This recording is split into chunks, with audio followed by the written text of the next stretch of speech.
예배를 위해서 마마 묵도드리겠습니다.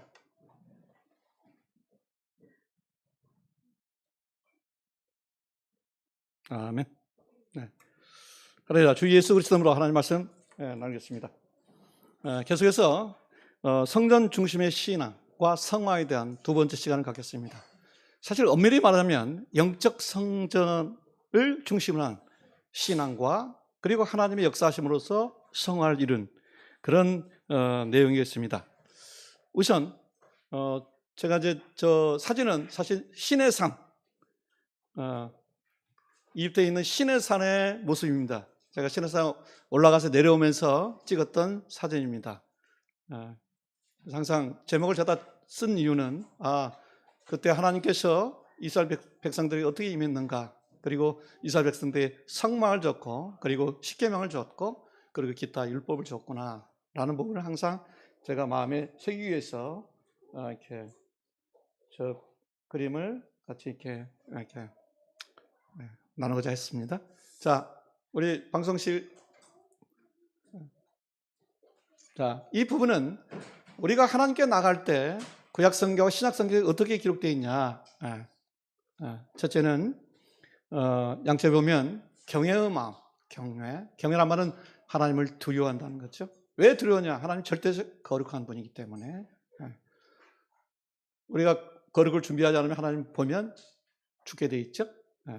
그 다음에 또 하나가 축이 뭐냐면 경건의 이렇게 마음 또는 자세입니다. 그러면 경건이란 게 뭐냐?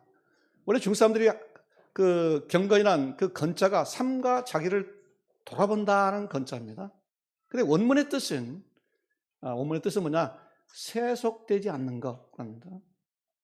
그래서 하나님을 만날 사람들은 누룩이 있으면 안 돼요.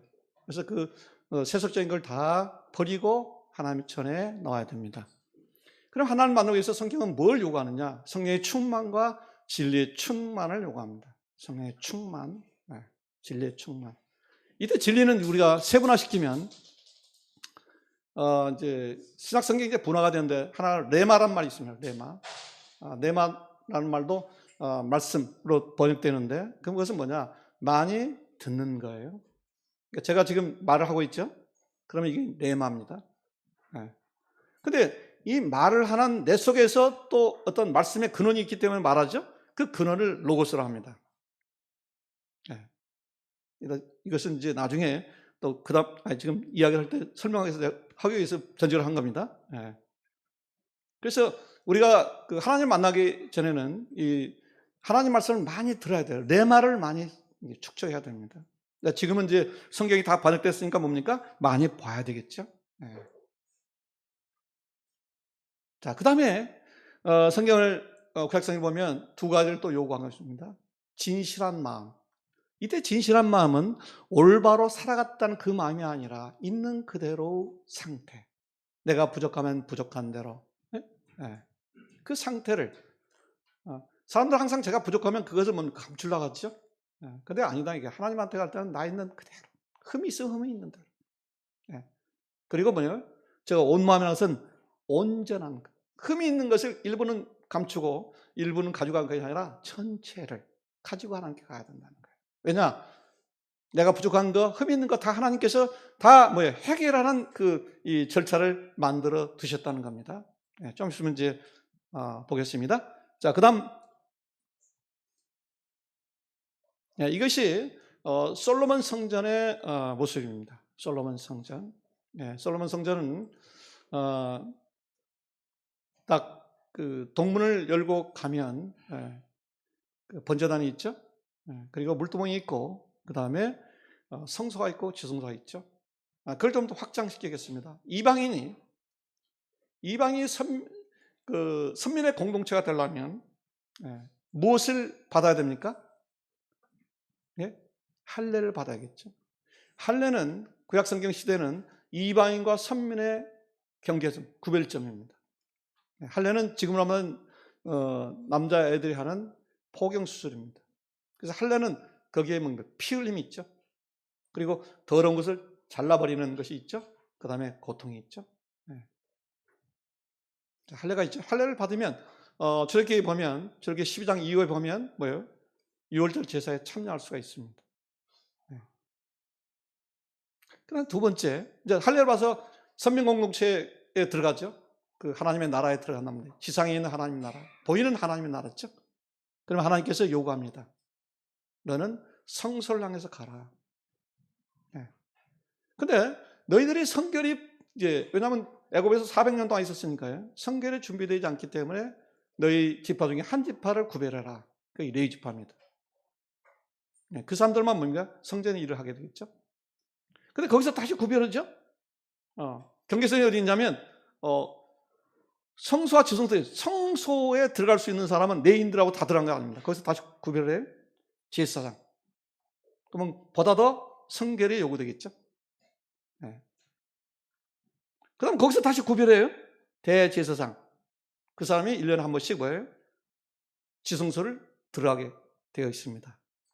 원래는 모든 사람들이 지성소를 들어가야 되는데 성결이 준비되지 않기 때문에 대신 들어감으로써 마치 내가 지성소에 들어간 것처럼 간주하신다는 것이 구약 성경의 내용입니다. 네. 이것이 큰 그림입니다. 네. 근데 제가 말씀드렸죠, 어제. 안고 있는 빵이라고요. 안고는 뭐예요? 영적인 거라고 그랬죠? 빵은 뭐예요? 물질적인 거, 보이는 거죠. 구약 성경에 하나님의 역사가 있던 것은 이 지성소에 하나님의 영이 충만히 거하기 때문에 뭐예요? 역사가 이루어진 거죠. 즉 껍데기만 보면 안 됩니다. 껍데기만 보면 우리는 지금도 예루살렘에 있는 성전이 있는 그 성지 순례를 해야 됩니다. 그런데 구약 성경이 이미 그 속에 그 껍데기는 모형이 있죠. 실체의 모형이 있죠. 그 뒤에 이제 예수님 시대에 이 실체와 모형이 분리가 되죠. 그래서 모형은 유대인들은 눈에 보이는 것만 해서 모형을 잡고 있죠. 그래서 그들은 성지순례 해야 됩니다. 그 실제 영적 세계의 것은 분리되고 예수를 믿는 성령이 함께하는 그 공동체에 이렇게 계승되어 옵니다. 이것이 하나님의 영이 있으면 우리는 예루살렘까지 갈 필요가 없다는 것이죠. 그래서 핵심은 뭐냐? 영적 성전을 중심으로 한 신앙이 중요합니다. 자, 그러면 시작 시기는 이제 물질 성전이 다 없어졌죠? 바벨론이 침공함으로써 성전을 완전히 초토화시킵니다. 시기면까지도 없어집니다. 그래서 수르발 성전은 잘 이렇게 기록을 보면 거기에 십계명이 없습니다. 하나님 법궤가 없습니다. 자, 우리는 이 성전을 왜 만들었을까 하나님께서? 특이점은 거기에 그 성전 안에 번제단이 들어갔죠. 그 번제단은 우리가 어디서 처음 보냐면 창세기 4장에 보이죠. 창세기 4장. 단이라고 표현되어 있죠. 단의 역사예요. 피의 제사 역사입니다.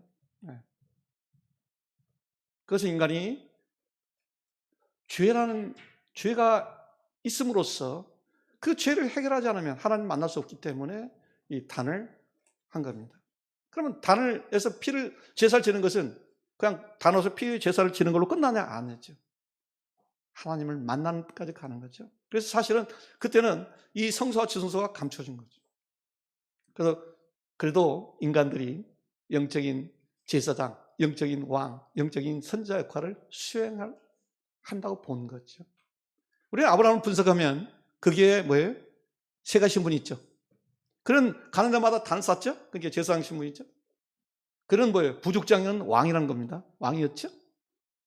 그 다음에 그가 다른 사람을 위해서 이렇게 아브라함이 너희를 위해서 기도해 줘야 된다. 왜냐? 그는 선지자이기 때문에 라고 이야기한 내용들이 창세기 보면 나오죠. 그래서 아브라함이 기도한 적 그 태가 열려서 생산하게 됐다는 기록이 나옵니다. 그래서 아브라함 보면 세 가지 신분이 있습니다. 그것이 이제 가다가 애굽에서 400년이 있다 보니까 그 신분의 그 직분을 다 잃어버린 것 같아요. 그래서 출애굽한 뒤에 왕의 직분은 모세에게, 제사장 직분은 누구죠? 네? 아론에게, 선지자 직분은 미디암에게 해서 그 직분이 무엇을 수행한 것을 보여줍니다. 그리고 나서 그 직분이 예수님이 선상에서 하나로 다시 합쳐집니다. 네. 그리고 그것이 우리에게 계승됩니다. 왜냐, 이 세 가지 직분은 굉장히 중요합니다. 왜냐, 하나님의 영적 성전을 들어가기 위해서 이 세 가지 직분은 우리가 수행해야 됩니다. 그래서 베드로 장로는 그런 말이죠. 너희는 영적인 제사를 지는 거룩한 제사장이라고 말한 겁니다. 그리고 왕 같은 제사장이라고 말을 한 겁니다. 왜냐? 지성소를 들어가기 위해서, 영적인 지성소를 들어가기 위해서. 네. 그러면 이 영적인 지성소를 들어가기 위해서 그러면 우리가 가지고 있는 이 오대교는 어떤 관계를 갖고 있냐? 네. 그걸 이제 우리가 한번 탐구하겠습니다. 그다음,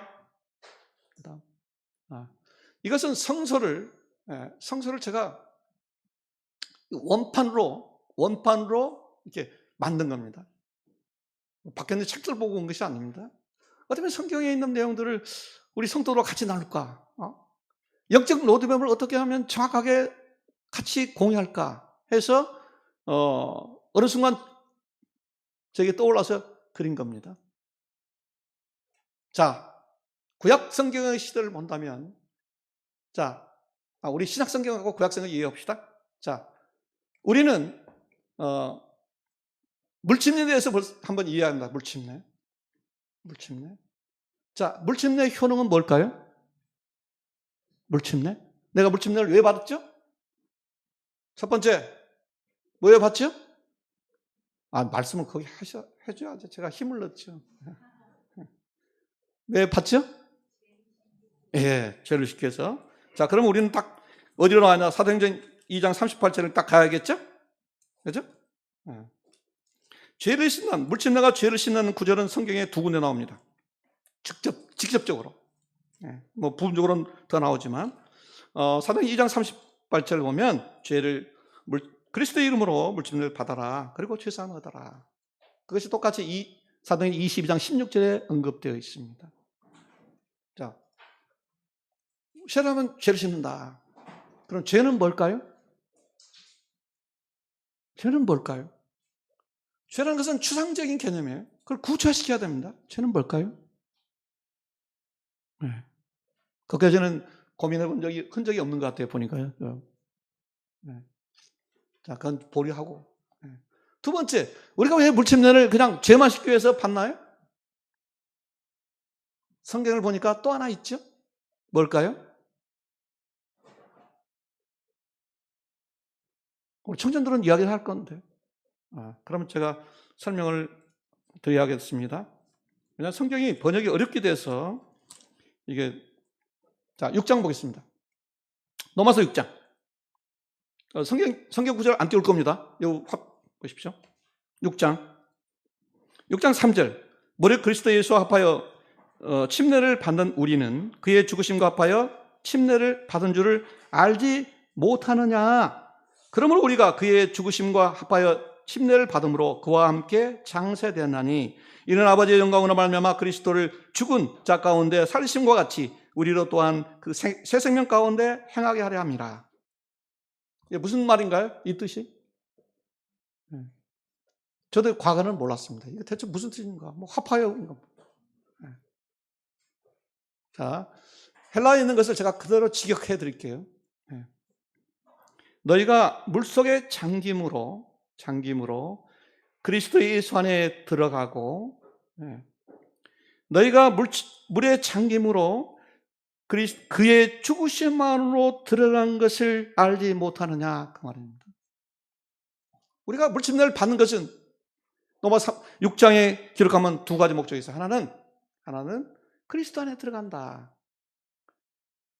이게 왜 중요하냐면 우리가 사도행전 2장 38절에 물침례를 받음으로 죄의 사함을 얻기 위해서 물침례를 받다고 번역을 했는데 원문은 물침례를 받음으로 죄의 사함으로 들어간다. 똑같은 영어로 보면 into예요. 똑같은 into.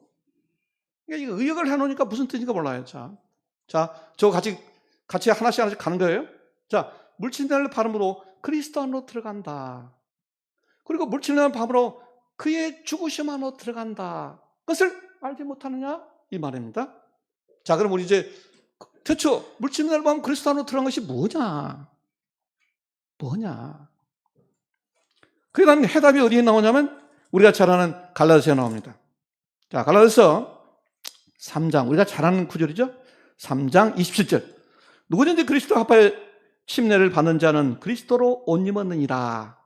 이렇게 번역했는데 제가 번역한다면 헬라어를 직역해서 너희가 물속에 잠김으로 침례를 받음으로 그리스도 안으로 들어간다.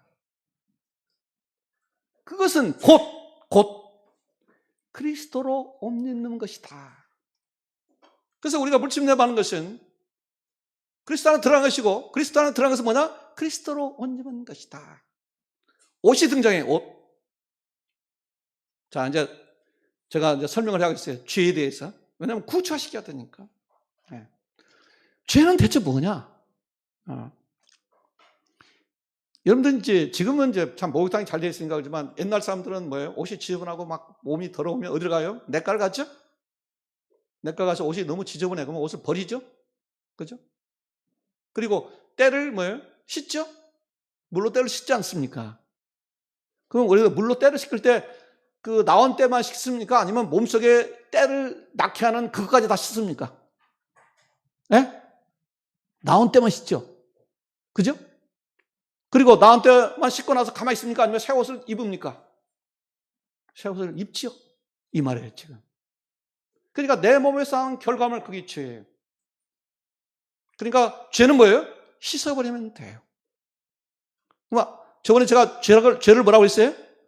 왜곡된 지정이. 하나님의 지정이 우리 속에 들어있는데, 신성으로 들어있는데, 그것이 죄를 경험함으로써 뭐예요? 왜곡됐어요. 그래서 하나님의 지정과 다른 지정이가 생성됐단 말입니다. 그 왜곡되게 한 것은 사탄이죠. 네. 그래서 그 왜곡된 지정이는 뭐예요? 항상 틈이 나면 우리를 죄를 잉태해요. 내 몸에서 때가 난 것처럼. 근데 몸에 때가 나면 이거 때 별거 아니야 말고 안 씻었으면 어떻게 됩니까? 생명 위협이 있어요, 없어요? 때가 나와요. 근데 나는 몸이 튼튼해. 때를 안 씻고 그러면 몸에 병이 나요, 안 나요? 나죠? 병난 거 별거 없어. 그러면 생명이 지장이 있죠? 똑같은 원리입니다. 그렇게 이해하면 됩니다.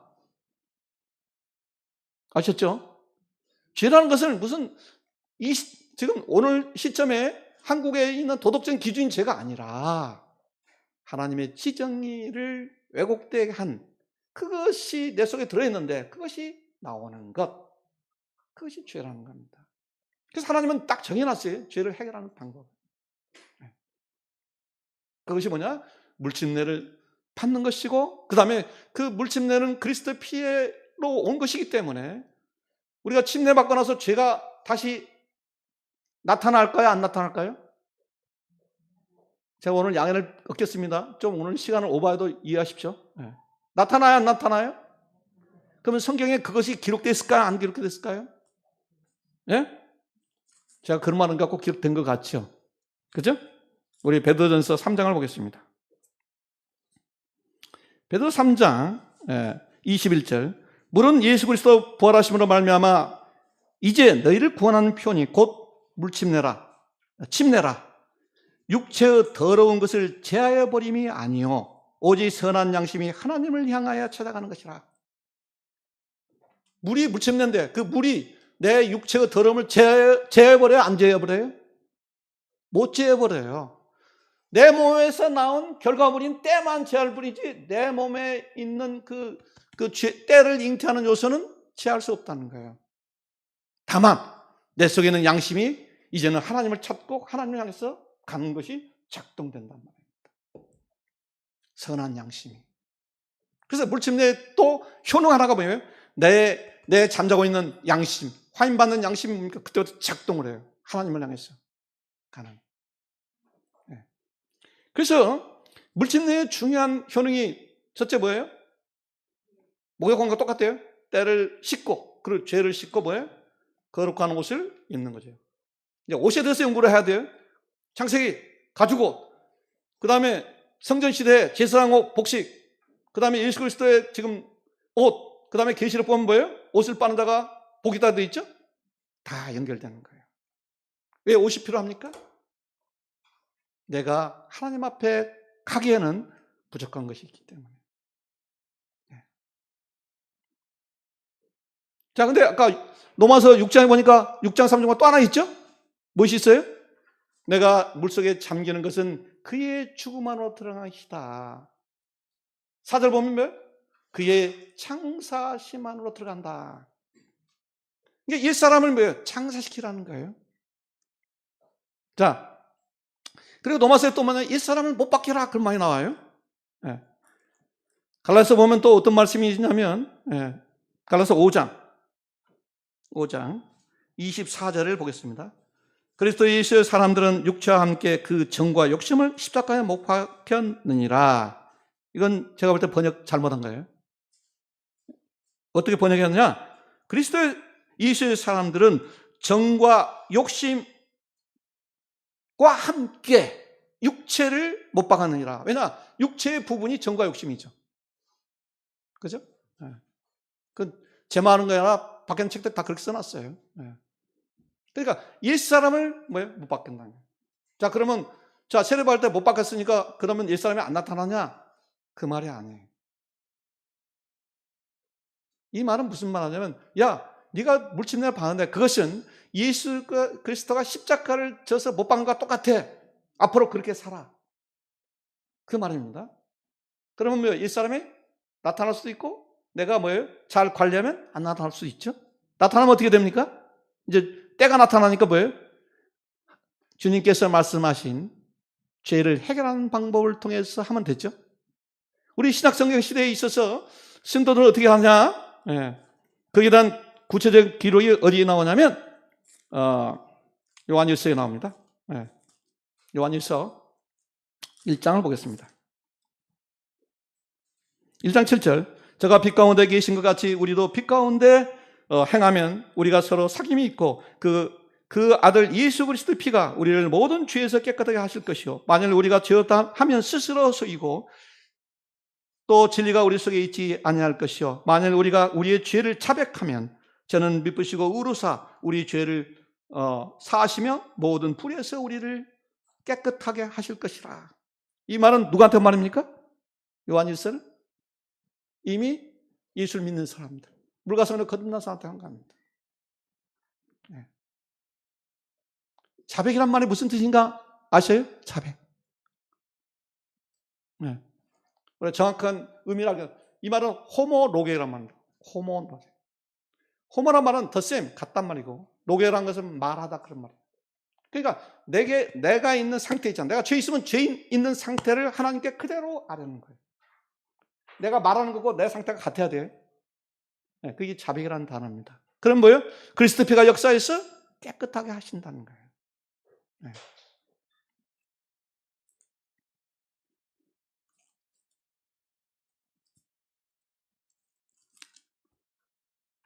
자, 그래서 우리가 물침례를 받으면 뭐예요?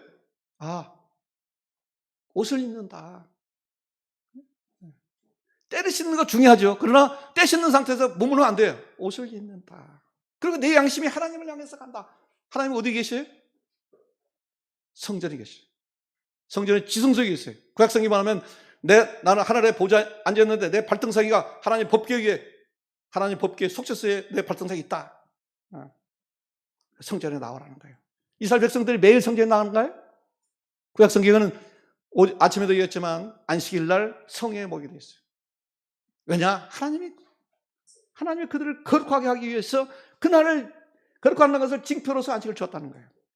네.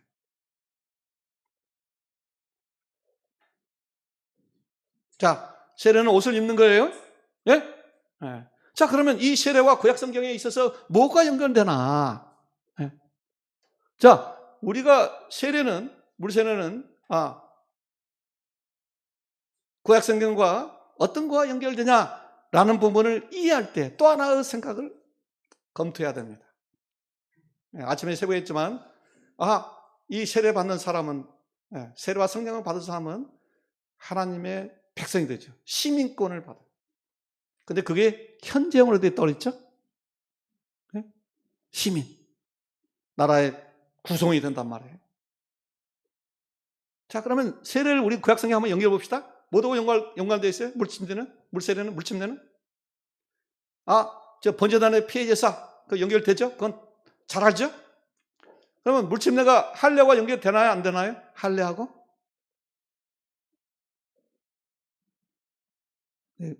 이제 성경을 안 보는 사람 어떤가 그 말을 들은 적이 별로 없는데.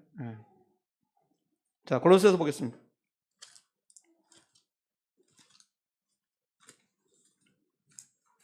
골로새서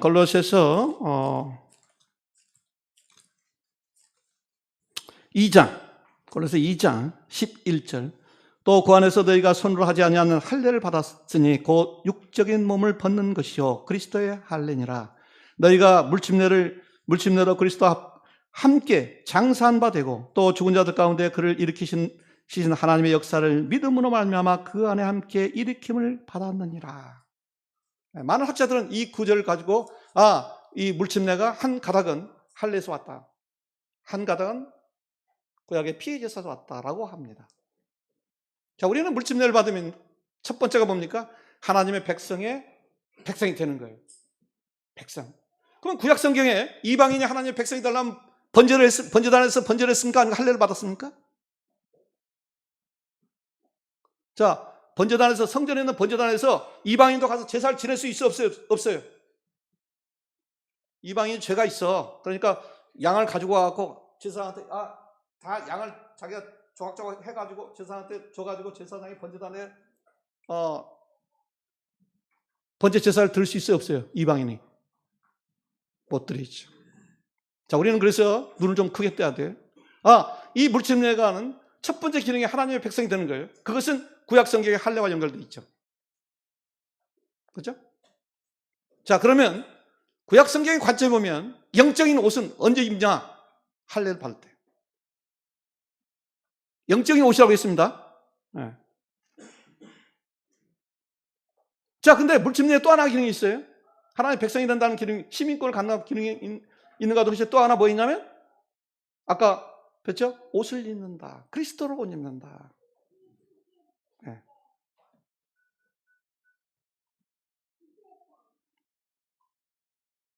그 시점이 어디냐? 할례를 받을 때란 말입니다. 이제 선민이 됐죠?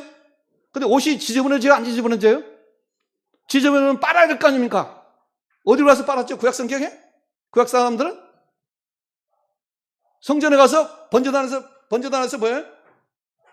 제물을 갖고 와갖고 피해 제사를 제사를 통해서 드렸죠? 그러면 뭐냐? 그것이 옷을 빠는 거죠.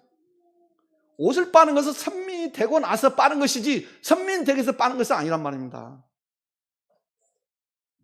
우리는 물침례를 그냥 제사 있잖아요. 제사만 연결하니까 이게 안 풀려지는 거예요.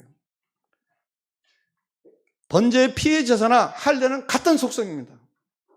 우리가 성전을 들어갈 때 피를 3번 해요. 흘려요. 하나는 할례 받을 때 한 번 흘리죠. 두 번째는 번제단에서 한 번 흘리죠. 세 번째는 뭐냐? 대상이 지수할 때 뭔가 피를 갖고 들어가잖아요. 하나는 자기를 위해서, 하나는 뭐예요? 다른 사람을 위해서 가잖아요. 3차례의 피를 통해서 뭡니까? 하나님께 나갈 수 있는 거예요.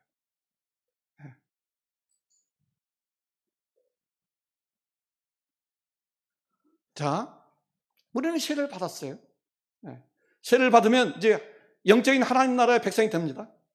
그러면 가만히 있어야 됩니까? 아니면 영적인 성전으로 나가야 됩니까? 나가야 되죠.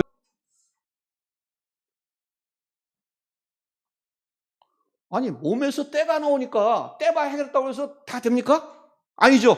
이 몸 자체가 때가 안 나고게, 죄가 안 나고게 해야 될 거 아닙니까? 글로 향해서 가야 될 거 아닙니까? 그죠? 그러니까 하나님의 내적인 속성이 나와 같게 되지.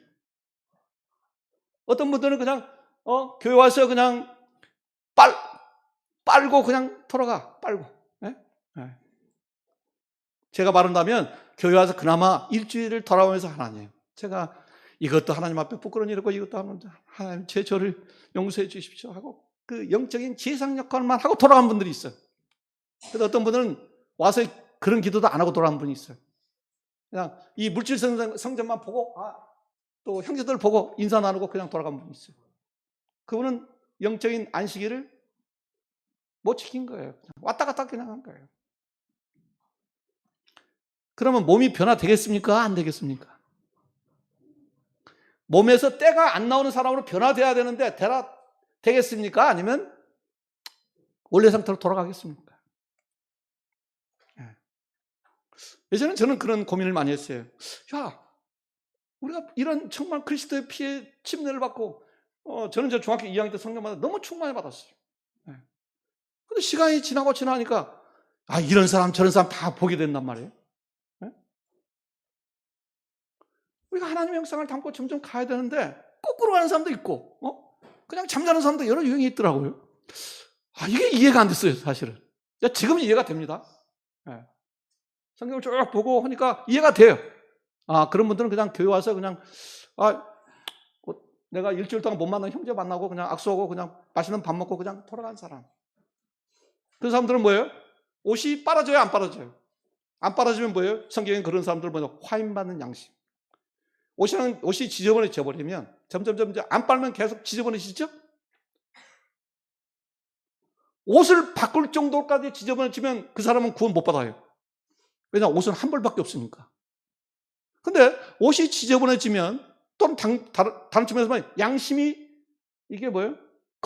양심의 거울이 점점 때가 뭉친다는 거예요. 그러면 뭐예요? 자기를 돌아보지 못하죠. 자기를 돌아보지 못하잖아요. 그럼 어떻게 돼요? 옛날 모습으로 가요. 제가 그것도 성경 말씀을 가지고 증거해 드릴 겁니다. 뒷부분에서. 영적인 옷을 입었으니까 뭐예요? 일단 옷을 빨아야 돼요. 옷을 빨면 어디까지 가냐? 번제단까지 가는 거예요. 이 부분을 이게 원판을 하면서 왜 원판을 했냐면 이게 영적인 로드맵을 어떻게 설명해야 되느냐. 그런 와중에 또 여러분들 참고로서 말씀드릴 것이 하나가 또 있어요. 16장. 마태복음 16장 한번 보겠습니다. 마태복음 16장 18절. 우리가 잘 아는 구절입니다. 내가 내게 이르노니 너는 베드로라. 내가 이 반석 위에 교회를 세우리니 음부의 권세가 이기지 못하리라. 내가 천국 열쇠를 내게 주리니 내가 땅에서 무엇이든지 매면 하늘에서 매일 것이요 내가 무엇이든지 풀면 하늘에서 풀리리라. 여기 천국의 열쇠가 나오잖아요. 그 열쇠가 하나일까요? 아니면 여러 개일까요? 뭐냐면 이 모습이에요. 광야에는 성막이 왜 주어졌느냐? 네가 거룩함을 준비 못하면 못 들어가요. 또 영적인 세계에 대한 믿음이 없으면 못 들어가요. 이 단계마다 믿음이 성장되지 않으면 믿을 수가 없어요.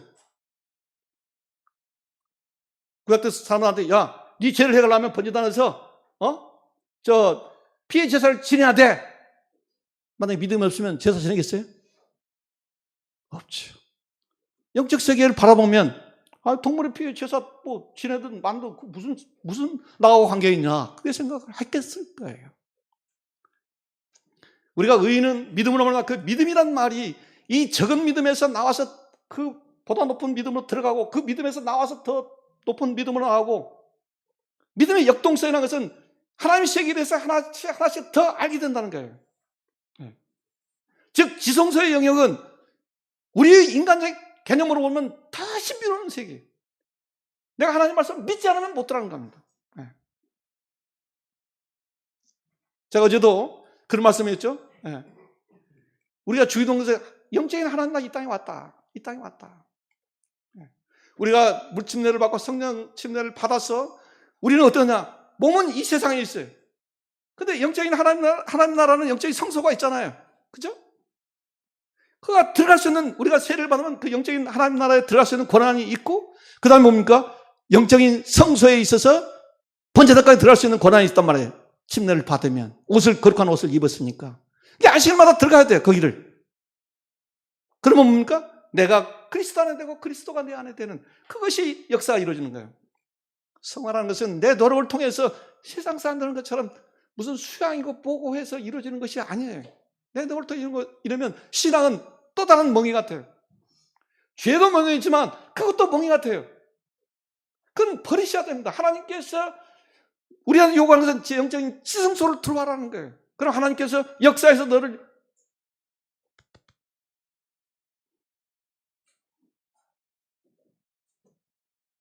나의 형상을 닮은 그 아들로 만들겠다는 거예요. 그게 하나님의 은혜입니다. 근데 우리는 이 성경 말씀을 모르니까 그냥 자기 노력을 하려고 그래요. 세례는 받을 때는 막 은혜가 넘친다고 그래요. 성경 받을 때 은혜가 넘친다. 시간이 지나보면 그다음부터는 어디로 갈지는 몰라요. 앞으로 갈지 뒤로 갈지 옆으로 갈지. 네? 하는 것이 교회 와서 그냥 기도 흉내내고 교회 와서 그냥 신앙 흉내내는 거예요. 그러니까 변화가 없단 말이에요.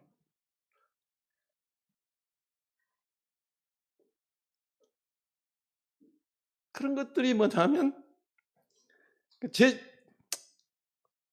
신앙의 간증이고 제 신앙의 고백입니다. 그럴 때가 제가 있었으니까. 앞으로 갈 수도 없고 뒤로 갈 수도 없고 이건 뭐 그 영적 로드맵이 있어야 되는데 없으니까 내가 할 것을 모르겠어요. 그래서 저는 그런 믿음이 있었어요. 모든 해답은 성경에 있다. 네. 그래서 성경을 계속 읽고 있습니다. 그게 몰라들렸어요. 제가 그날 기억합니다. 참 그 아시안 게임한 해. 제가 어느 곳에서 제가 그때는 고시 공부했으니까 그때는 안식일 날 제가 성경 안 보고 성경만 봤어요. 성경을 보니까 갑자기 막 그 성경의 맥이 막 이렇게 느껴지는 거예요. 그때 이제 말씀이 꿀처럼 달달한 성경 말씀, 시편에 있는 말씀이 이제 저한테 이렇게 다가왔어요.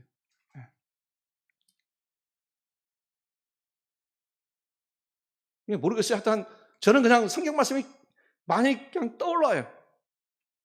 그래서 어떤 문제를 해결하고 그렇게 왔습니다. 지금까지.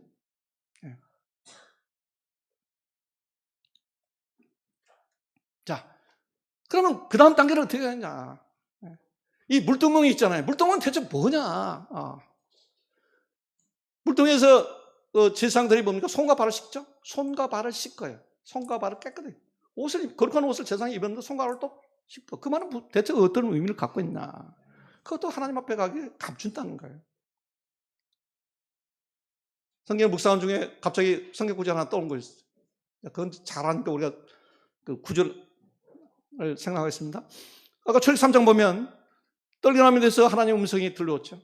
모세야 갔죠. 하나님께서 보나 야 모세야 여기는 거룩한 것이 네 신발을 벗어라. 그때는 그냥 신발을 벗어라고만 생각하는데 묵상하는 중에 기도 중에 떠오는 거예요. 뭐냐? 야 세상의 신발을 벗고 영적인 신발을 신으라. 왜냐 거룩한 것이니까. 근데 뒤에 여호수아 때도 똑같은 나와요. 천사상인데 이건 거룩한 것이니까 여호수아야 네 신발을 벗어라. 그다음 이사야 6장 보면 스랍들이 있는데 이 6날개가 갖고 있어요. 근데 2날개가 뭡니까? 발을 감춰요. 그래서 하나님은 절대 거룩한 분이기 때문에 우리 죄 부분은 씻었지만 기타 부분은 감춰야 되는 거예요. 제 생각은 그렇습니다.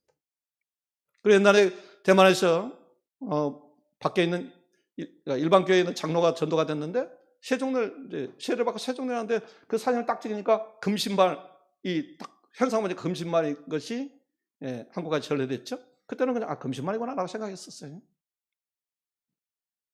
그 말씀을 딱 이렇게 다가오는 순간 여기에 영적 의미가 있다. 세를 들어서 거룩한 옷을 하나님께 준비해줬죠. 그러니까 손과 팔도 감추는 죄 부분이 아니라 그냥 감추는 거. 그것이 물두멍이 아니냐 그렇게 생각이 됩니다. 즉 그 말은 물두멍을 들어갈 수 있는 열쇠를 얻는 거죠. 이게 원을 제가 원마다 문이 하나 있어요. 이 천국 열쇠가 들이에요. 한 열쇠를 받아야만 들어가요. 물질을 받아야 들어갈 수 있는 거예요. 세정자를 받아야 들어갈 수 있는 거예요. 자, 근데 보니까 공간이 좀 있죠. 공간. 땅이 있죠. 땅. 그래서 우리는 세정할 때 뭡니까? 10절 보면 네가 세정자를 안 받으면 내가 네 발을 씻지 않으면 우리는 상관이라니까 이게 상관으로 표현하니까 의미가 안 다가와요. 원래 뜻은 메로스예요. 메로스는 부분이에요. 이게 분깃이에요. 그러면 구약 성경에 이스라엘 백성들 가나안을 정복을 나서 그 지파만을 뭡니까? 땅을 이렇게 나누죠. 그게 분깃이에요. 그러니까 제 생각은 뭐냐면 세례받을 때 우리는 이만큼 분깃을 얻어요. 번제단까지. 근데 그 이상은 못 가요. 세종을 받으면 어떻게 해요? 물도모까지 분깃을 얻어요. 그럼 선창단은 뭘까? 선창단. 우리가 계시록 11장 보면 성전이라는 단어가 나옵니다. 무슨 말이냐면, 야, 그 성전에, 우리 성경이 이제 번역을 잘못했기 때문에 의미가 안 나요. 그 원래는 성전과 향단, 그 단이라고 하는데 단은 향단과 번제단 있잖아요. 향단은 금으로 만들어져 있고, 예.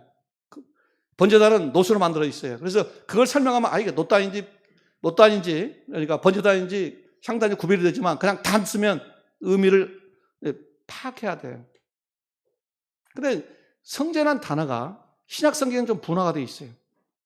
성소와 지성소를 말하는 단어가 있어요. 그게 나오스예요. 그 다음에 성소와 지성소 플러스 물두멍 번제단까지 포함된 전체가 히로스예요. 그래서 계시록 11장은 나오스로 되어 있어요. 성소와 지성소. 그러니까 그 단은 향단이 돼야 돼요. 근데 뭐라고 하냐면, 자, 성소와 지성소를 측량하고 다른 것은 다 이 방에다 줘라. 그럼 뭐예요? 사단이 어디까지 들어올 수 있냐? 성소와 지성소를 지휘한 성전까지 들어온다는 거예요. 그래서 그 말이 뭐냐면 다니엘서에 뭐라고 있어요? 거룩한 것이 가정하고 있을 때 예수님께서 마태복음 24장에 또 예언하죠. 거룩한 것이 가정하고 있을 때 다니엘서의 말을. 그럼 계시 11장은 근거할 때 사탄이 들어온다 할지라도 어디까지 들어와요? 성소와 지성소 바깥까지 들어올지 성소와 지성소 못 들어와요. 왜냐? 원래 에덴 동산에서 추방된 뒤에 하나님께서 뭡니까? 에덴 동산을 뭡니까? 화양걸로 막았죠? 천사를 죽이겠죠? 금단의 지역이 됐어요. 근데 그게 어디로 왔냐? 지성소로 왔어요. 지성소. 그래서 대제사장이 1년에 한 번씩 지성소로 들어가는데 만약에 죄가 좀 있으면 죽죠. 그래서 우리로 보면 야사를 보면 대상의 지성소 들어갈 때는 발에다 있잖아요. 밧줄을 묶고 가요. 왜냐하면 대상 위에 단 사람 가면 죽으니까. 그래서 안 나오면 밧줄을 끌어올려. 지성소는 금단의 지역이에요. 자, 그런데 이 금단의 지역이 확장됩니다. 언제 예수님 십자가를 침으로써 지성소와 성소가 뭡니까? 휘장이 달라졌죠? 그 말은 무슨 성소와 지성소가 돼요. 그러니까 이제는 뭡니까? 섹터가 넓어져요. 성소가 지성소가 됐으니까 그 성소까지 포함한 그 나오스가 뭡니까? 금단의 지역이에요. 사탄이 들어갈 수 없는 지역이에요. 저나 여러분이 미래에 있어서 영원한 구원을 확증하려면 사탄이 조금 더 침범한 지역까지 가야 돼요. 그게 뭐냐? 성소까지 가야 돼요. 내 신앙이 성소에 있는 그것까지 자라가야 돼요. 그것이 뭐냐면 실제 그리스도의 몸이에요. 거기가 지성소, 이게 성소가 지성소가 됐으니까 거의 지성소예요. 사탄이 도저히 침범할 수 없는 금단의 지역이란 말입니다. 우리가 왜 성찬내는 그리스도 피와 살을 우리 속에 뭡니까? 먹는 것은 그리스도의 속성이 나한테 점이 찍혀진 거예요. 즉, 그것은 제가 이해할 때는 그 지성소를 들어갈 수 있는 요소가 나한테 점이 찍혀진 거예요. 즉, 열쇠를 받은 거예요. 그걸 가지고 지성소에 들어가는 거예요. 그러니까 5대 교리는 그냥 성경 구절 탈탈 외우는 그 수준이 아니란 말입니다. 지성소에서 하나님 만날 수 있는 그런 뭐랄까요? 특별한 은혜입니다. 그래서 하나는 열쇠 들로 표현되어 있고 하나는 뭐예요? 분깃 이렇게 되어 있어요. 우리가 세례 받을 때는 분깃이 어디까지죠? 땅덩어리가? 저까지 들어갈 수 있죠? 그러니까 세 종류만 분깃이라는 것이 아니라 다 분깃과 열쇠로 설명되어 있단 말입니다. 그것이 뭐냐? 누구한테 주냐? 사탄한테 준 거예요. 지금 우리한테 준 겁니다. 우리의 물침례, 우리의 성령 침례. 물침례는 거기에 세종과 성찬에 연결되어 있죠. 성령 침례는 불침례가 연결되어 있죠. 이것은 우리가 하나님을 만나기 위한 중요한 고난이에요. 열쇠와 그 분깃은 고난이에요. 들어갈 수 있는 고난. 왜냐? 내가 지성소에 들어갔을 때 하나님이 나한테 역사한 겁니다. 제가 진리에 충만함을 하면서 그것은 레마예요. 안식일 들어와서 내가 글을 못 보면 목사님 말씀이나 누가 다른 설 때 집중해서 들으셔야 돼요. 그래서 하나님 말씀이 쌓여져야 돼요. 그 쌓여진 말씀이, 그래서 우리가 성서 보면 만나가 12지파의 만나가 6개 들어있잖아요. 그건 먹으라는 거예요. 순산꼴을 먹으라면. 그러면 내가 그 말씀이 되면 하나님께서 뭡니까? 역사에서 그것을 로고스화 시킨 거예요. 내 말을 로고스화 한다는 거예요. 그 로고스는 뭐냐면 하나님의 형상이니까. 요한복음 1장 보겠습니다. 요한복음 1장. 요한복음 1장. 우리가 잘 아는 14절. 말씀이 육신이 되어, 이 말씀이 로고스입니다. 하나님이 로고스에 그분이 육신을 입고 오셨어. 그게 예수 그리스도예요. 그럼 우리가 하나님의 형상을 닮으면 뭐였어요?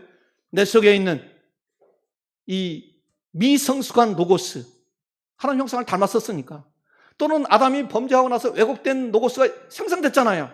그렇죠? 그 왜곡된 로고스는 죄를 잉태해요. 근데 구약을 보면 레위기 16장 보면 염소 둘을 취해요. 대속죄일날. 하나는 성소로, 하나는 광야로, 아사셀이. 저는 아사셀은 사탄을 의미한다고 봐요. 그래서 우리의 그 죄를 잉태한 죄성은 우리를 뭡니까? 불침례를 속에 넣어요. 그것은 뭐냐? 광야를 넣는 것이고, 광야는 뭐냐? 고통이에요.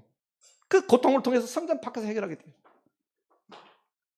그러면 여러분들이 불침례 안 받으면 어떻게 해야 됩니까? 그 죄성과 싸워야 돼요. 그래서 장사시켜야 돼요. 죽여야 되고, 뭐예요? 십자가 못 박혀야 돼요. 어느 때까지? 하나님, 우리가 성소에 들어가서 그 내에 있는 그 미성숙한 로고스, 미성숙한 지정의를 하나님의 그리스도의 장성한 분량까지, 에베소 말하는 그래서 장성한 분량까지 자라갈 때까지. 그것이 지성소의 역사예요. 자, 그러면 지성소 들어갈 때 내가 그냥 눈에 보인다면 들어갈 수 있죠. 여러분들 여기까지 올 때는 뭐예요? 그냥 눈에 보이니까 여기까지 왔죠? 그잖아요. 인적 공동체의 교회, 가시적 교회는 왔어요. 그러나 영적인 교회, 계시로 말하는 촛대를 옮겼다 할 그 영적인 교회는 내가 눈으로 들어갈 수 있는 곳이 아니에요. 그럼 뭘로 들어가냐? 성령의 인도를 통해서 들어가야 돼요. 그래서 성령은 반드시 받아야 됩니다. 성경은 말하기를, 이게 성경을 우리가 좀 세분해서 체계적으로 이해할 필요가 있습니다. 성경을 받냐 안 받냐 문제. 성령을 받냐 안 받냐 문제가 있죠? 유무의 문제가 있죠? 우리는 그것을 어디서 발견하냐면 요한복음 14장을 보겠습니다. 요한복음 14장. 요한복음 14장 17절. 저는 진리의 영이라 세상은 등이 저를 받지 못하나니 이는 저를 보지도 못하고 알지도 못함이라. 그러나 너희는 저를 아나니 저는 너희와 함께 거하심이요 또 너희 속에 거하심이라. 함께 거한다 거자 주거할 때 그 거한다 거주할 때 주자 있잖아요. 주. 그다음에 아니니까 내 자죠. 그래서 내 주가 된 겁니다. 그 성령의 부분은 내 주 문제가 있어요. 내 안에 거하냐 안 거하냐. 그것은 뭐예요? 내가 성령이 있냐 없냐, 성령을 받았냐 없냐 문제가 첫 번째. 두 번째, 그러면 성령을 받으면 그걸로 다 족하냐? 저는 그런 말씀 드립니다.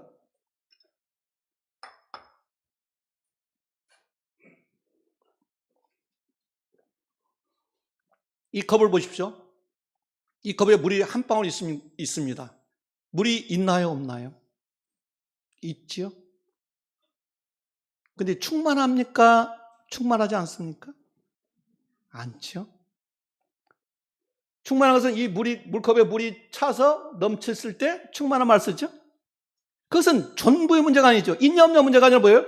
정도의 문제죠. 그래서 우리는 성경을 보면서 예수님 말씀을 자세히 봐야 돼요. 하나는 전부의 문제, 있냐 없냐 문제가 있고, 두 번째 정도, 분량의 문제가 있어요. 그리스도의 장성까지 분량까지 자라라. 그것은 뭐예요? 정도의 문제죠.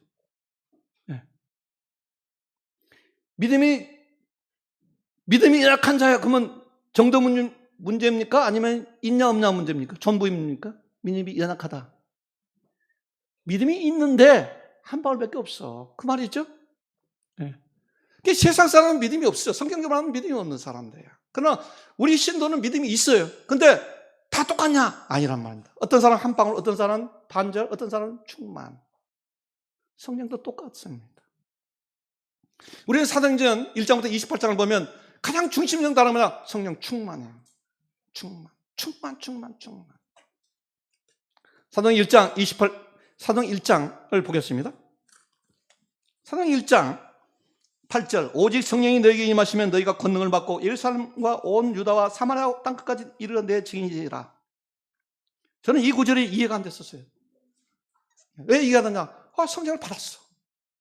그럼 땅끝까지 권능을 받고 땅끝까지 증인이 돼야 되는데 웬걸? 성령을 받았다고 해서 다 권능을 받고 증인이 된 것은 아니란 말입니다. 그러면 이 성경 이거 잘못 쓴 거 아니냐? 다른 분들이 고민하는 것을 제가 고민했으니 머리가 다 빠지죠. 그래서 제가 헬라어를 공부했던 겁니다. 저는 이해가 돼요, 지금은. 왜 그러냐면 여기 보면 성령을 받는다는, 성령이 너에게 임하시면 동사 하나 있죠. 임한다는 동사. 그 다음에 권능을 받는다는 동사 하나 있죠. 그 다음에 증인이 된다는 동사 있죠. 만약에 성령을 받으면 바로 권능을 받는다면 시제가 같아야 될까요? 그죠? 동일 시제에 나타나야 되잖아요. 근데 시제가 달라요. 원문을 보니까. 즉, 성령이 임하는 것하고 권능을 받고 증인이 되는 시제가 달라요. 권능을 받고 증인이 되는 것 시제가 같아요. 그러면 성령을 받은 것하고 증인이 되고 권능을 받는 그 사이에 무엇인가가 지금 안 써놨어. 그래서 사도행전 1장부터 28장을 쭉 보면 무엇이냐? 성령 충만이에요. 자, 우리는 다시 이 부분에 대해서 성경적 확신을 갖기 위해서 에베소를 보겠습니다. 에베소 5장 18절. 우리가 잘한 구절입니다. 의미를 좀 우리가 술 취하지 말라. 이는 방탕한 것이 오직 성령의 충만을 받아라. 오직 성령의 충만을 받아라. 뭐 그 말이 그 말이네. 네. 자, 근데 이걸 분석을 해봐요. 헬라어로 분석하면 첫째 명령형이에요. 우리가 명령을 쓰는 것은 중요하기 때문에 명령을 씁니다. 그죠? 두 번째, 이게 수동형이에요. 성령의 충만은 내가 쟁취하는 것이 아니에요. 하나님 주시는 것이 내가 쟁취하는 것이 아니에요. 그 다음에 이것이 현장이에요. 성령의 충만은 헬라어 현장은 계속 반복적이에요. 충만 상태를 계속적으로 이렇게 유지하라 그런 말입니다. 바울은 뭐냐면, 야, 에베소 교회 여러 가지 문제가 있는데 너희가 성령의 충만이 사라졌다. 이 잔에 물이 가득하면 다른 것이 들어올 수 없죠. 그죠? 근데 물이 공간이 생겨 그러면 다른 것이 들어올 수 있죠. 충만이 안 되면 공간에 다른 것이 들어올 수 있잖아요. 자, 그것을 갈라디아 교회는 뭐라고 하냐면, 야, 갈라디아 교인들아, 네 속에 성령을 받은 갈라디아 교인들아, 네 속에 성령의 소욕과 육체의 소욕이 싸운다. 그런. 근데 너는 어디에 순종해야 되나? 성령의 소욕에 순종해야 된다.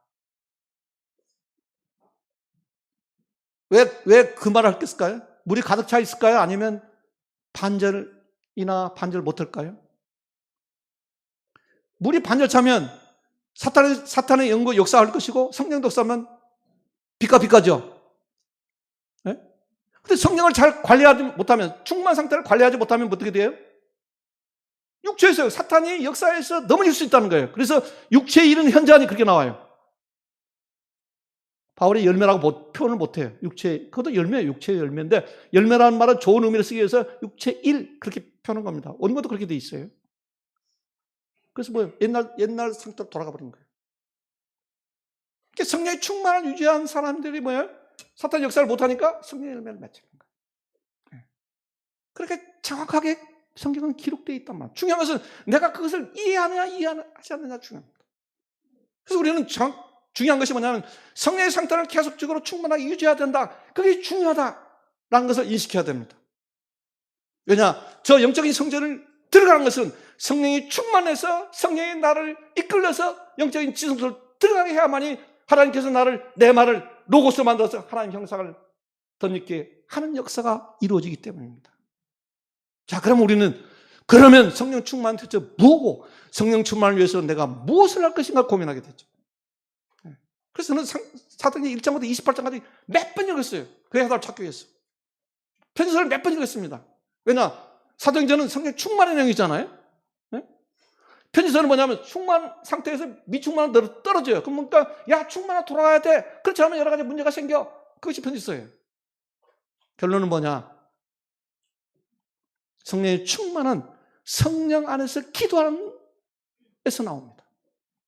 우리가 성령 받고 기도하잖아요. 지금 기도하지 않으면 성령은 충만되지 않습니다.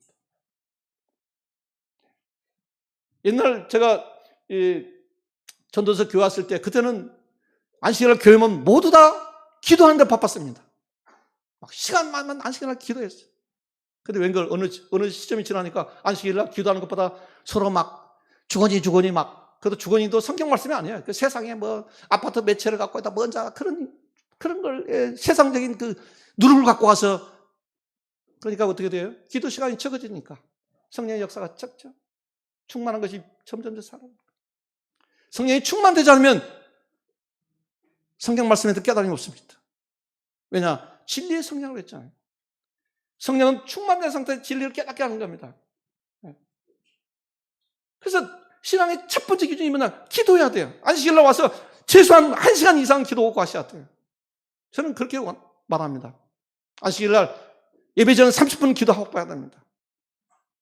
제가 두 교회 지금 맡고 있는데 그렇게 지금은 실천적으로 합니다. 왜냐? 우리가 기도할 때 성령 안에서 기도하는 것 첫 번째는 뭐예요? 영적인 지혜상을 역할을 수행하겠죠? 이 거룩한 옷을 빨아야 할 거 아닙니까? 안 빨면 이거 한 번도 못 들어가요. 영적인 진속 들어가도 못해. 이게 빨아야 돼. 성경에 약속돼 있잖아요. 그 요한일서에 네가 자백하고 기도해라. 그러면 그리스도 피가 역사해서 깨끗하게 하나님께서 역사하신다. 빨아야 돼. 그 다음 두 번째, 내가 빠는 게 중요한 것이 아니라 그 다음에 내 속에서 때가 안 나와야 될 거 아닙니까? 그러면 내 몸 자체가 변화되어야 할 거 아닙니까? 하나님 영상을 닮아야 할 거니까 저 진속을 들어가야 돼요. 그러면 성령이 충만해야 하면 그 성령이 나를 이끌어서 거꾸로 간단 말입니다. 어떻게 기도 안 하시겠습니까? 네? 그런 삶을 살아가 보십시오. 그러면 무엇이 펼쳐지냐? 제가 여기 와서 3번 읽습니다. 로마서 14장. 네, 로마서 14장. 17절. 하나님의 나라는 먹는 거 마시는 것이 아니라 오직 성령 안에서, 이 성령 안에서 닮은 성령의 충만 안에서 내가 의로워지는 거죠. 내가 노력해서 의로워진 것이 아니라 하나님 역사에서 나를 의롭게 만든다는 거예요. 그럼 어떻게 되겠어요? 내가 평안하겠죠. 평안하겠죠. 그리고 내가 비록 부족하지만 하나님이 다 만들어놨어요. 야, 네가 죄가 나오면 빨아. 내 피가 역사에서 빨아. 네가 영적인 지성으로 들어와. 그러면 내가 너를 레마를 노고스로 만들어서 의를 너 속에 그리스도 형상을 만들어 줄 거야. 그러면 내가 기쁠까요? 얼굴이 찌그릴까요? 예? 일주일 동안 막 탄사하고 싸우고 막 뭐 가수생 오면 교회 오면 그냥 얼굴이 찡찡해 있어요. 근데 찡찡해 해야 될까요? 아니면 하나님 말씀대로 기도를 할까요? 좋아, 내 일주일은 참 넘어졌어. 사탄한테 졌어. 근데 내가 이 안식일날 하나님께서 나에게 역사하니까 내가 오늘 기도하겠어. 30분 기도하겠어. 충만 안 와? 그러면 내가 1시간 기도하겠어. 그럼 그 사람은 성령이 충만해서 영적인 진수까지 가죠? 변화가 됐죠? 점점점 뭐예요? 그것이 쌓이면 내가 정말 놀라운 사람의 변화가 되겠죠? 그럼 그 속에 기쁨이 없어요? 그래서 편안이 없겠습니까? 이것은 내가 이룬 것이 아니라 하나님이 역사를 하도록 내가 거기에 가는 거예요. 우리가 하나님의 그 특징을 하나님이 이해할 때 뭡니까? 우리는 뭐예요? 노력하는 자입니다. 근데 하나님은 준비하시고 완성시킨다고 했잖아요. 노력할 부분을 해야 돼요. 근데 노력을 안 하면서 뭐예요? 완성시키려고 그래요. 그러니까 신앙에 재미가 없어요. 네. 첫째는 무지해서 못 가는 사람도 있어요. 몰라서. 안 가르쳐 주니까 몰라서 못 가. 두 번째, 가르쳐 주더라도 뭐예요? 나는 그게 뭐 그럴 필요가 뭐 있어. 난 내다로 신앙. 자기의 지정이. 그래서 그 믿음에서 믿음으로